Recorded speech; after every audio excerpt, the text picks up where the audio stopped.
Assalamualaikum warahmatullahi wabarakatuh. Salam dan bahagia. Kami dari kelompok 2 akan menjelaskan materi mengenai PPH pribadi yang terutama SPT tahunan formulir. Sebelum memasuki sesi pembahasan materi, alangkah lebih baiknya kami dari kelompok 2 yang akan saya wakilkan untuk memberitahu siapa saja sih anggota kelompok dari kelompok 2. Yang pertama ada Tatik Dwi Wahyuni dengan NIM 2019-008285.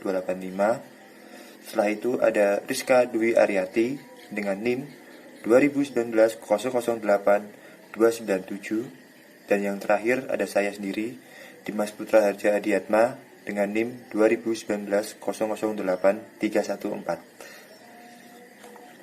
Oke, itu tadi anggota dari kelompok 2. Setelah itu kita memasuki sesi pembahasan untuk mempersingkat waktu.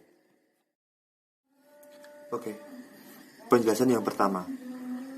Apa yang dimaksud dengan SPT tahunan itu? SPT atau yang dikenal surat pemberi tahunan adalah formulir yang digunakan wajib pajak untuk melaporkan perhitungan dan atau pembayaran PPH. Objek pajak PPH, bukan objek pajak PPH, harta dan kewajiban. Selanjutnya, jenis-jenis SPT PPH orang pribadi. Ada 3 jenis-jenis formulir SPT PPH orang pribadi. Yang pertama, SPT formulir 1770. Yang kedua 1770 SS, dan yang terakhir ada 1770 S. Masing-masing dari 3 jenis SPT formulir ini memiliki arti dan makna yang berbeda. Yang pertama, SPT PPH orang pribadi formulir 1770 itu mengenai orang pribadi yang penghasilannya bersumber antara lain dari usaha atau pekerjaan bebas seperti dokter, praktek, pengacara, pedagang, pengusaha, biro jasa, dan lain-lain. Yang formulir 1770S itu bermakna untuk orang pribadi yang bersumber penghasilannya diperoleh dari satu atau lebih pemberi kerja dan memiliki penghasilan lainnya yang bukan dari kegiatan usaha atau pekerjaan bebas. Seperti contoh, karyawan PNS, TNI, Polri, pejabat negara, dan lain-lain. Dan yang terakhir formulir 1770 SS mengenai orang pribadi yang sumber penghasilannya dari satu pemberi kerja atau sebagai karyawan dan jumlah penghasilan brutonya tidak melebihi dari 60 juta rupiah setahun, serta tidak terdapat penghasilan lainnya kecuali penghasilan dari bunga bank dan bunga koperasi. Selanjutnya, masuki materi tentang petunjuk pengisian formulir SPT tahunan pribadi. Ada beberapa hal yang perlu diperhatikan. Yang pertama, isi terlebih dahulu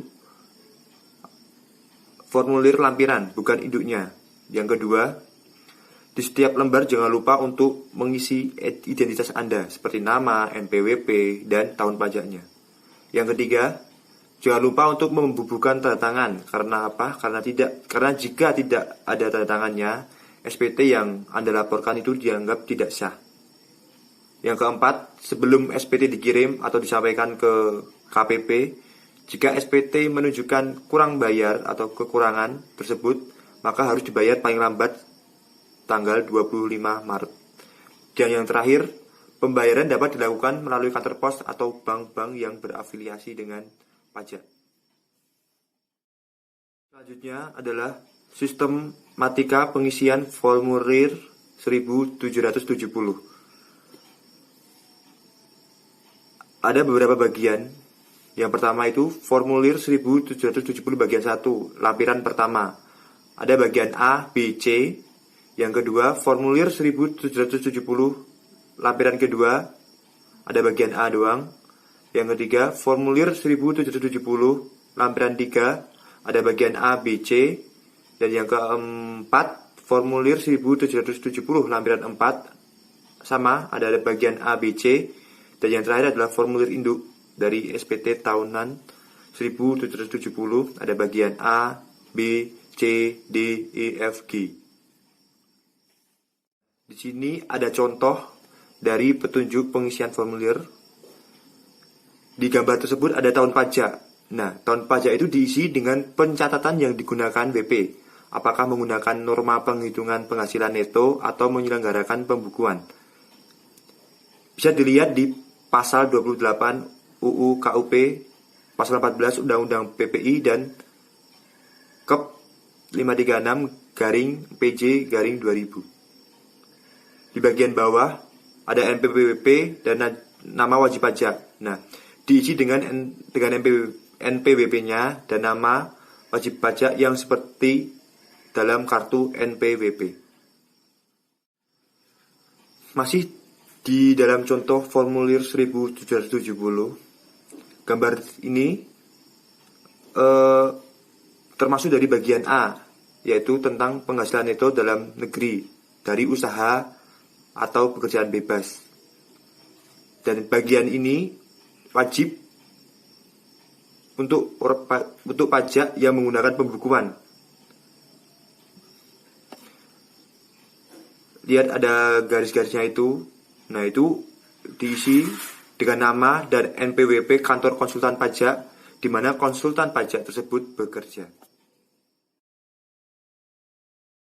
Dengan contoh yang sama, tetapi ini di halaman 1 yang mengatur tentang WP yang menyelenggarakan pembukuan. Nah, ini adalah contoh-contoh dari bagaimana cara mengisinya.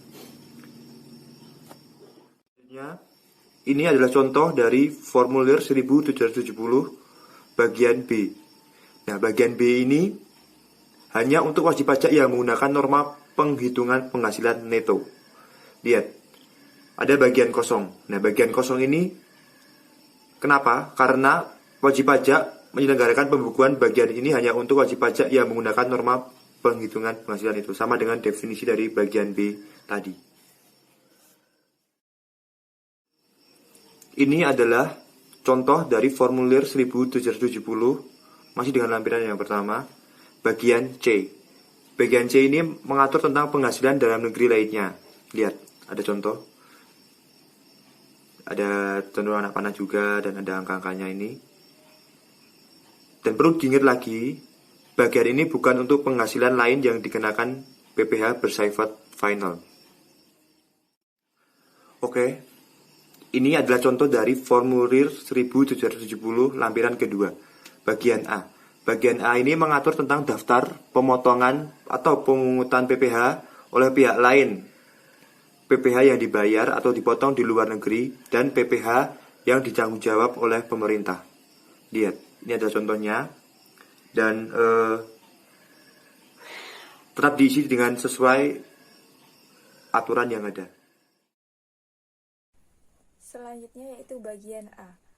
Daftar pemotongan atau pemungutan PPh oleh pihak lain, PPh yang dibayar atau dipotong di luar negeri, dan PPh ditanggung pemerintah. Pada formulir ini kita harus mengisi dua bagian, yaitu dasar pengenaan pajak atau penghasilan bruto dan PPh terhutang. Kemudian di bagian kolom ada 3 bagian yang harus kita isi. Yang pertama, bunga deposito tabungan dan diskonto SBI. Yang kedua, pengalihan hak atas tanah dan bangunan. Dan yang ketiga, penghasilan pengusaha tertentu. Untuk dapat mengisi pada bagian-bagian tersebut, kita harus mencari laporan laba rugi terlebih dahulu. Kita harus menghitung laporan laba rugi tersebut, kemudian kita masukkan ke ketiga kolom tersebut. Selanjutnya bagian B, penghasilan yang tidak termasuk objek pajak. Pada kolom ini kita harus menghitung penghasilan bruto. Dari kelima kolom tersebut, kita harus wajib mengisi secara keseluruhan.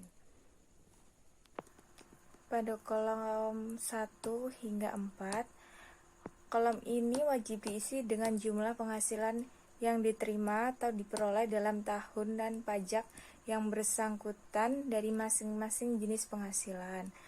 Dalam hal bantuan atau sumbangan, hibah, dan warisan diterima dalam bentuk harta terwujud, maka jumlah yang dicantumkan adalah sebesar nilai sisa buku harta dari pihak yang melakukan pengalihan sepanjang pihak yang mengalihkan tersebut menyelenggarakan pembukuan.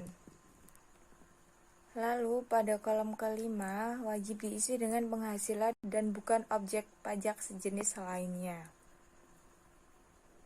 Kemudian bagian C, penghasilan istri yang dikenakan pajak secara terpisah. Bagian ini diisi dengan penghasilan neto bagi istri yang dikehendaki secara tertulis adanya perjanjian pisah harta dan penghasilan. Bagian A, daftar harta pada akhir tahun. Pada formulir ini kita wajib mengisi data tersebut dengan nyata adanya. Pada kolom pertama wajib diisi dengan menyebutkan jenis harta. Pada kolom kedua wajib diisi dengan tahun berapa harta tersebut diperoleh. Pada kolom ketiga wajib diisi dengan harga harta tersebut diperoleh, dan kolom keempat wajib diisi dengan nomor BPKB, STNK, rekening, dan lain sebagainya. Pada kolom bagian bawah ada penjumlahan seluruh harta yang telah diperoleh. Selanjutnya bagian B, daftar kewajiban utang pada akhir tahun. Pada formulir ini kita wajib mengisi berapa jumlah kewajiban atau hutang pada akhir tahun. Pada kolom pertama wajib diisi dengan nama pemberi pinjaman. Pada kolom kedua wajib diisi dengan alamat pemberi pinjaman. Pada kolom ketiga wajib diisi dengan tahun peminjam, dan pada kolom keempat diisi dengan besaran pinjaman. Pada kolom terakhir, pada kolom bagian bawah wajib kita jumlahkan berapa banyak jumlah kewajiban atau utang kita pada akhir tahun. Selanjutnya, formulir bagian ini dapat kita isi dengan pencatatan yang digunakan WP, apakah menggunakan norma penghitungan penghasilan neto atau menyelenggarakan pembukuan. Keterangan tersebut dapat digunakan untuk mengisi pada kolom tahun pajak di sebelah kanan atas.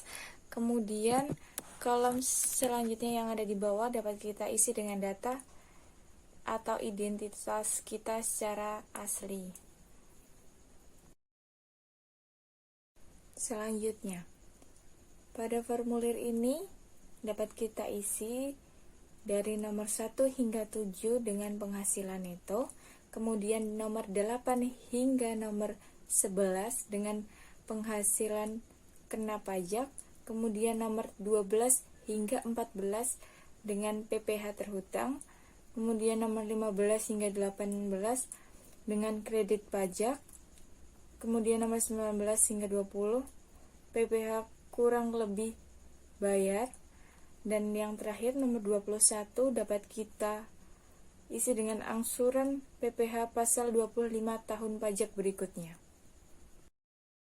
Selanjutnya pada formulir ini kita harus mengisi dan melampirkan data dan bukti yang ada.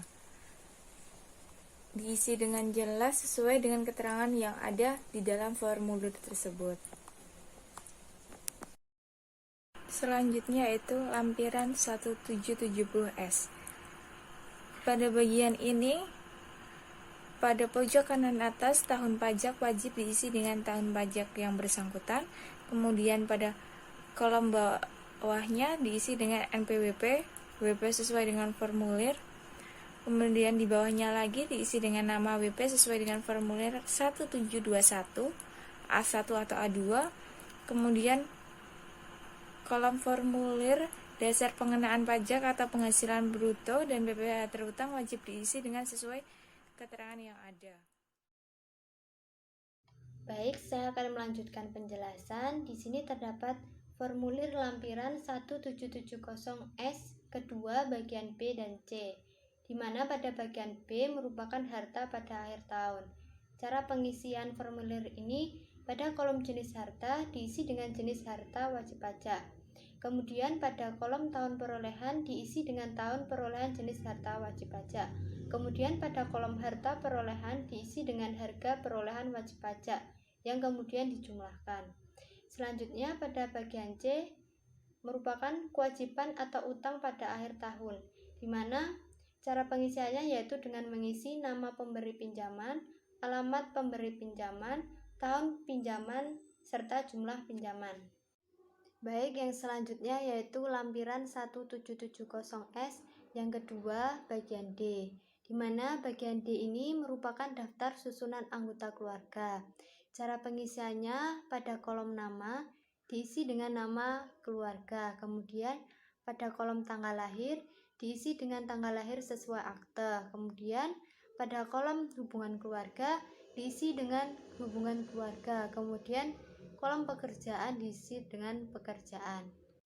Baik, selanjutnya yaitu lampiran 177S yang ke-1 bagian A. Cara pengisian formulir ini pada tahun pajak diisi dengan tahun pajak bersangkutan. Kemudian kolom nama dan NPWP diisi sesuai dengan formulir 1721 A1 hingga A2. Kemudian pada bagian A ini merupakan penghasilan neto dalam negeri lainnya, yaitu tidak termasuk penghasilan dikenakan PPh final dan atau bersifat final, di mana cara pengisiannya yaitu dengan mengisi jenis penghasilan dan jumlah penghasilan, lalu dipindahkan ke bagian A ke formulir induk 1770S bagian angka 2. Yang selanjutnya yaitu terdapat formulir lampiran 1770S yang ke-1 bagian B dan C, di mana pada bagian B ini merupakan penghasilan yang tidak termasuk objek pajak. Cara pengisiannya yaitu diisi dengan jumlah penghasilan yang bukan objek pajak yang kemudian dijumlahkan. Yang selanjutnya pada bagian C, ini merupakan daftar pemotongan atau pemungutan PPh oleh pihak lain dan PPh yang ditanggung pemerintah. Cara pengisiannya yaitu dengan mengisi nama pemotong atau pemungut pajak, kemudian NPWP pemotong atau pemungut pajak, kemudian bukti pemotongan atau pemungutan, kemudian jenis pajak dengan pilihan PPh pasal 21 atau 22 atau 23 atau 24 atau 26 atau ditanggung pemerintah. Yang selanjutnya yaitu jumlah PPh yang dipotong atau dimungut.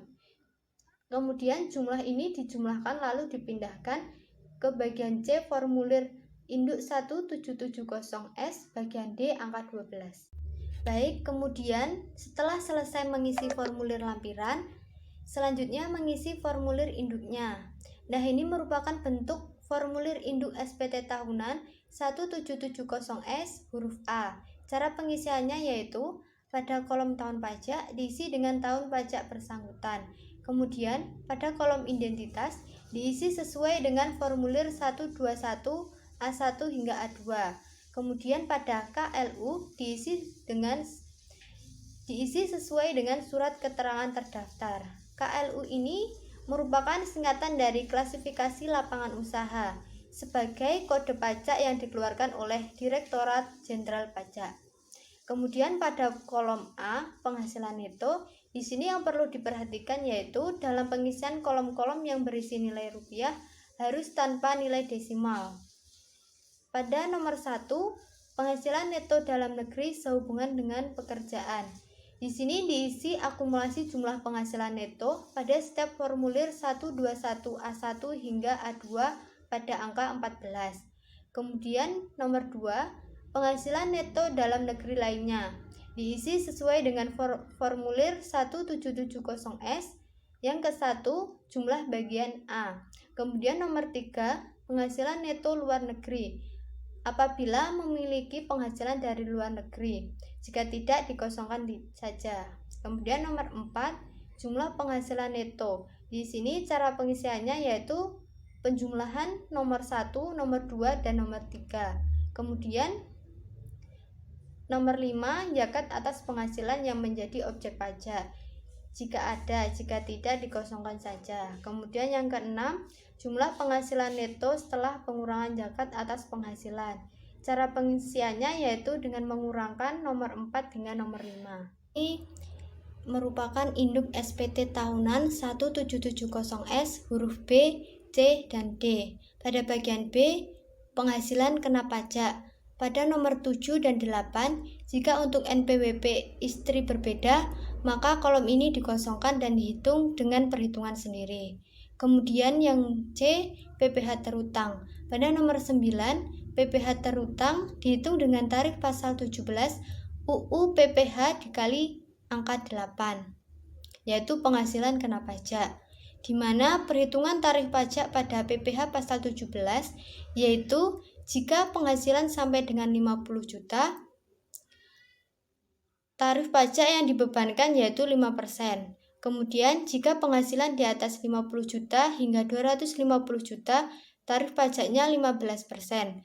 Kemudian jika penghasilan di atas 250 juta hingga 500 juta, tarif pajaknya 25%. Kemudian penghasilan di atas 500 juta, tarif pajaknya 30%. Selanjutnya, pada nomor 10, pengembalian atau pengurangan PPh pasal 24 yang telah dikreditkan. Jika tidak ada, dikosongkan. Kemudian pada nomor 11, jumlah PPh terutang yaitu diisi dengan cara penjumlahan nomor 9 dengan nomor 10. Kemudian pada huruf D yaitu kredit pajak. Pada nomor 12, PPh yang dipotong atau dipungut pihak lain atau ditanggung pemerintah dan atau kredit pajak luar negeri dan atau terutang di luar negeri diisi dari formulir 1770S ke 1 jumlah bagian C kolom nomor 7. Kemudian pada nomor 13 diisi dengan cara pengurangan nomor 11 dengan nomor 12. Kemudian selanjutnya induk SPT tahunan 1770S huruf E, F, dan G. Huruf E yaitu PPh kurang lebih bayar, kemudian F, angsuran PPh pasal 25 tahun pajak berikutnya, kemudian huruf G yaitu lampiran, di mana SPT pembetulan diisi tanda silang. Dan jangan lupa ditandatangani. Jika formulir SPT tidak ditandatangani maka dianggap tidak sah. Selanjutnya yaitu jenis SPT tahunan 1770SS. Ini merupakan bentuk formulir 1770SS. Selanjutnya cara pengisiannya yaitu pada kolom tahun pajak diisi dengan tahun pajak bersangkutan. Kemudian pada kolom identitas diisi sesuai dengan formulir A1 hingga A2. Kemudian pada jumlah keseluruhan harta yang dimiliki pada akhir tahun diisi dengan jumlah nilai perolehan dari seluruh harta yang dimiliki sesuai dengan ketentuan perundang-undangan perpajakan yang berlaku. Misalnya rumah, kendaraan bermotor, kebun, sawah, deposito, tabungan, dan lainnya. Kemudian pada jumlah keseluruhan kewajiban atau utang pada akhir tahun diisi dengan jumlah seluruh utang yang diperoleh atau dimiliki, termasuk bunga, misalnya pinjaman bank atau koperasi. Kemudian pada tanggal pernyataan diisi dengan tanggal saat SPT ini ditandatangani. Dan jangan lupa untuk ditandatangani. Baik, sekian penjelasan dari kelompok kami. Kurang lebihnya mohon maaf. Semoga dapat bermanfaat. Salam dan bahagia.